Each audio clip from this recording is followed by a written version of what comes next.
We've got some news to get you started with on this hour. Jake Odorizzi has agreed to a 2-year contract with the Houston Astros. It also includes a player option for a 3rd season. This deal may have been an even bigger one for the Astros in light of the injury to Framber Valdez earlier in the week. Okay, we discussed this possibility, Odorizzi to the Astros, but then you detailed the obstacles that the Astros would have to face in order to make this work. Now, what do we know about what Odorizzi is making salary-wise? We don't know. Okay. And this is the key question, Robert. As you mentioned, 2 years with a player option. Now, the issue for the Astros is the luxury tax threshold.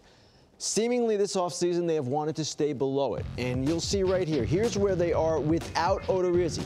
$200.7 million, and that is within $10 million of the first threshold. So you might say, well, just pay Jake Odorizzi $9 million. It's not that simple, because you usually want to leave about $5 million at the deadline. So I don't know how they're doing this, because if they go over, there are some penalties that go beyond financial. And I explained this the other day, and I'll explain it again. You go over, and you make a qualifying offer to Correa, and you lose Correa at the end of the season. We're playing a hypothetical game, I know. Yeah. You get a pick after the 4th round. Okay. If then you sign, say, Trevor Story, who gets a qualifying offer, you lose your 2nd and 5th highest picks and $1 million from the international bonus pool. Now, if you stay under, it's a lot less onerous. You get a pick after comp round B, which is really the 2nd round. It's in the 75 to 80 range, as opposed to, say, 130, 140 if you're over.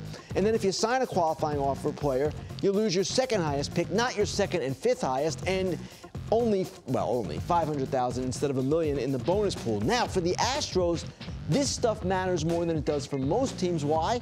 Because of the penalties they incurred for the sign-stealing scandal. That's a good point. Lost their 1st and 2nd picks in 2020 and 21. So I understand that they might get creative with this contract, and sure, they can structure it however they want, but remember, luxury tax payroll is based upon average annual value of players' contracts. So you can't pay Jake Odorizzi $3 million this year, $12 million next year, $15 million the year after, and say, hey, we're under. No, it's the average of those three. So we are awaiting the terms right now as we speak, and I am really intrigued to see how this works. Now, keep in mind, Roflo, it's what the number is at the end of the season that matters. That's a good point.